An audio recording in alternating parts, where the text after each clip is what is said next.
Donc, frères et sœurs, nous vivons dans un monde où l'on ne manque pas de diagnostic, ni de remèdes inefficaces. On sait ce qui ne va pas.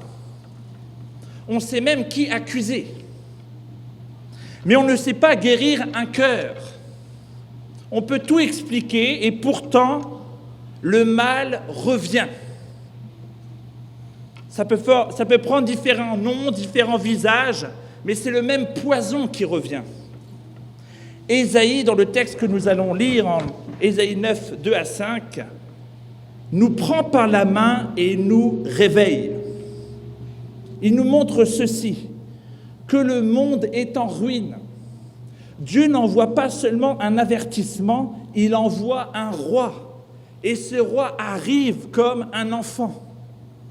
Je vous invite à lire les Saintes Écritures, à vous lever. C'est une marque de révérence qu'on fait lorsqu'on lit la parole de Dieu.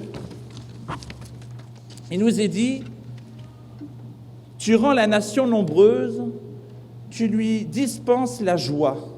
Elle se réjouit devant toi de la joie des moissons, comme on pousse des cris d'allégresse au partage du butin. Car le joug qui pesait sur elle, le bâton qui frappait son dos, la massue de celui qui l'opprime, tu les brises comme à la journée de Madian. Car toute chaussure qu'on porte dans la mêlée et tout manteau roulé dans le sang seront livrés aux flammes pour être dévorés par le feu. Car un enfant nous est né, un fils nous est donné, et la souveraineté reposera sur son épaule. On l'appellera admirable, conseiller, Dieu puissant, Père éternel, prince de la paix. » Je vous invite à vous asseoir. Donc avant d'entendre la promesse d'Ésaïe qui nous parle de cet enfant, il faut sentir qu'est-ce que Ésaïe veut nous dire dans son livre, et notamment en Ésaïe 5. En Ésaïe 5, ce sont des malheurs qui arrivent sur le peuple, pas un, pas deux, mais 6 malheurs. Le premier malheur qui est annoncé, c'est malheur à ceux qui ajoutent maison à maison. Donc, c'est-à-dire ici qu'il y avait une injustice économique, un accablement, un écrasement de son prochain, comme un investisseur qui achète plusieurs plexes ou maisons et qui rénove et qui augmente les loyers et qui veut chasser les familles. Donc, il y avait une crise de logement qui devient une machine à rendement. Le deuxième malheur qui est annoncé, c'est ceux qui se lèvent tôt pour boire. C'est-à-dire, ils veulent chercher une évasion dans la fuite, dans l'ivresse comme échappatoire. Le troisième malheur qu'annonce Ésaïe, c'est un malheur à ceux qui traînent leur péché comme avec des cordes. Donc ici, on parle d'une iniquité qui est assumée. Donc porter son péché avec un drapeau, être fier de son péché. Donc ça peut nous faire penser à un drapeau qui existe ici au Canada.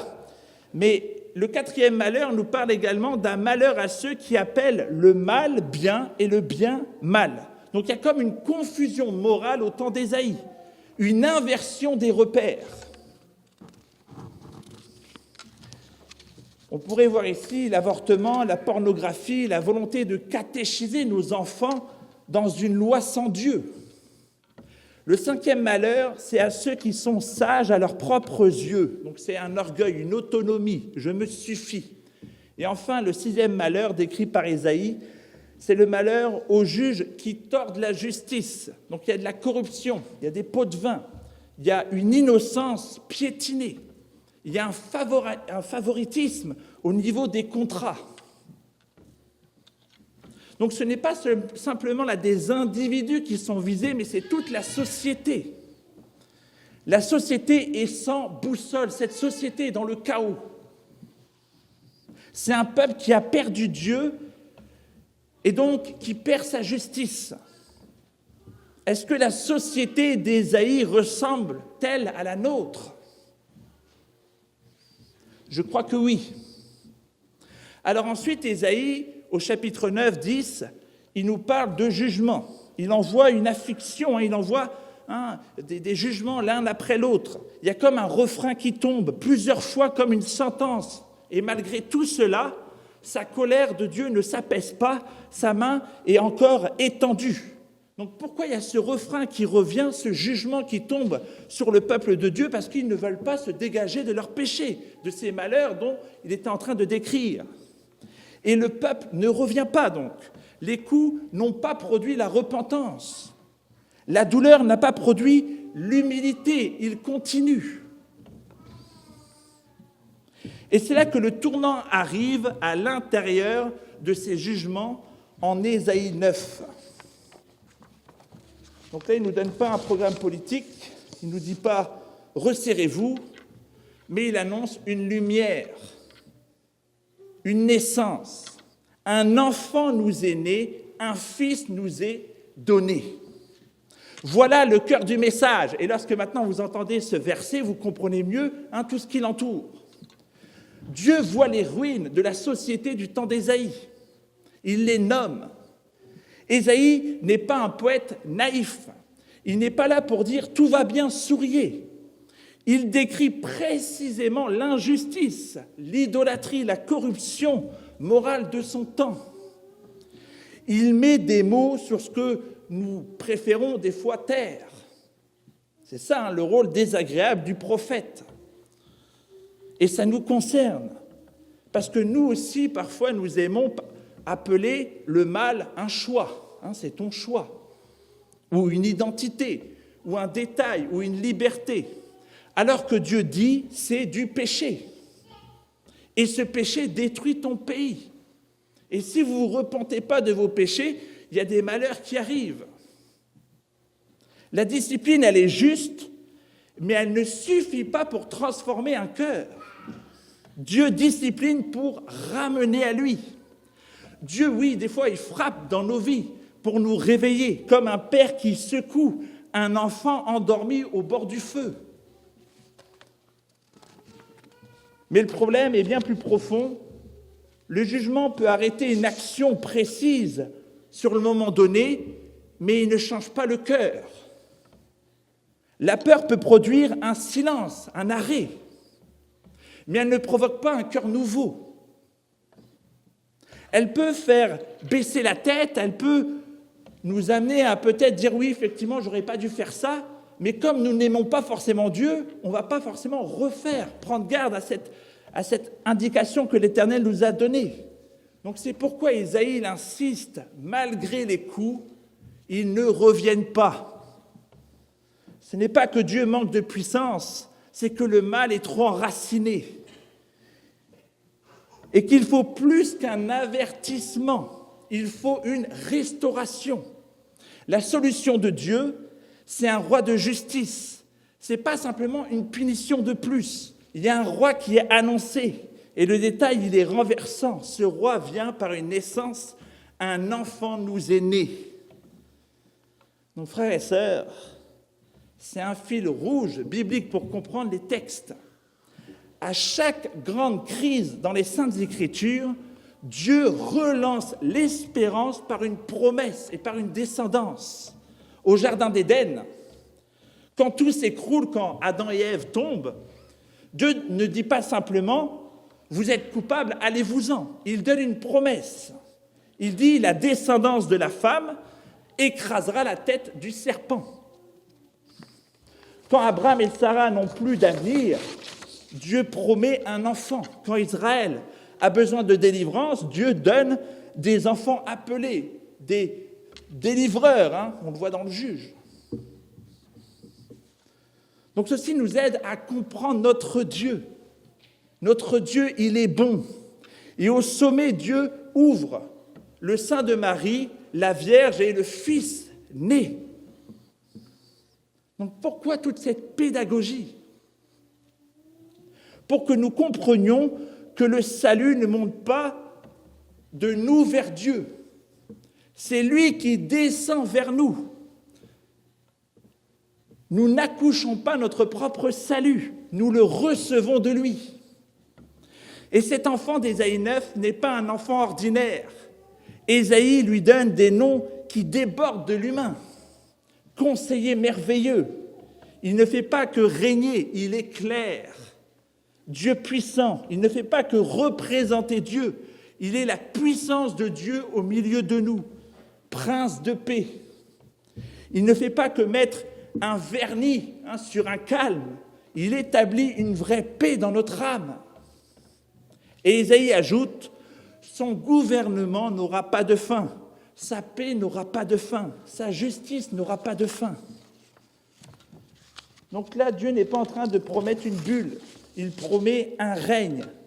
Ésaïe ne dit pas « je vais vous faire sortir du monde pour vous mettre à l'abri dans un coin ». Il dit « je vais mettre le monde au bon endroit, je veux restaurer ce monde, je veux restaurer ta vie ».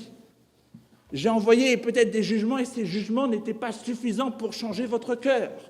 Et donc il envoie Jésus-Christ pour transformer notre cœur. Et c'est capital, parce que nous sommes chrétiens dans cette salle et Dieu veut nous restaurer pour être des ambassadeurs de restauration autour de nous dans cette ville. Parfois, nous aimons un christianisme de fuite, un christianisme d'échappatoire. Mais Noël annonce un roi qui s'avance dans les ruines de ta vie, dans les ruines de cette ville. Donc, souvenez-vous de cette image. Le Seigneur envoie pas simplement une lampe pour survivre dans la nuit. Il envoie le soleil qui chasse la nuit.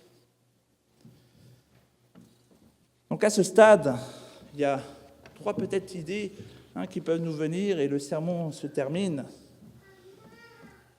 Donc la loi, les avertissements, ça ne sert à rien.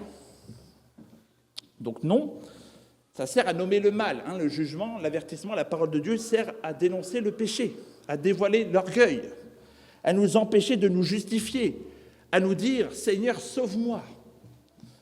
Mais ce n'est pas l'avertissement qui crée la vie. C'est le roi qui donne le nouveau cœur.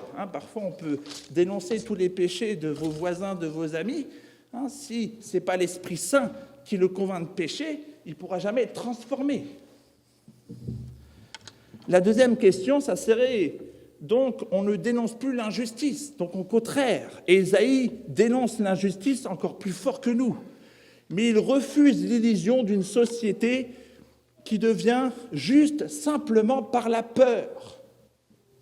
La peur peut contenir le mal un temps, mais ça ne produit pas la sainteté. Et enfin, on peut parfois se moquer de nous en disant « un enfant pour réparer le monde ». C'est naïf. Mais c'est précisément le scandale biblique. Dieu renverse la puissance par la faiblesse. Il écrase le serpent par une semence et il vainc la mort par la croix. Alors, frères et sœurs, pour terminer, voici l'appel du texte. Si tu ne vois que les malheurs, tu es lucide. Tu vois ce qui se passe. Tu es en Ésaïe 5. Tu vois la réalité. Mais si tu crois que le monde sera sauvé uniquement par plus de sanctions, plus de menaces, plus de coups, tu seras déçu. Parce que la peur ne recrée pas. La vraie repentance, Ésaïe la donne ici, un enfant nous est né. La réponse de Dieu aux ruines, ce n'est pas une utopie, c'est ce roi. Alors, premièrement, ne maquille pas ton péché, appelle-le comme Dieu l'appelle et reviens. Deuxièmement, ne te réfugie pas dans du cynisme. Le cynisme, c'est une façon élégante de désespérer. Mais Dieu a promis une restauration. Ta vie peut être restaurée en Dieu. Et troisièmement, adore l'enfant roi, celui qui arrive, parce que cet enfant, c'est Jésus-Christ. Il est venu pour t'expliquer, pas simplement cette ruine, mais pour la sauver. Prions.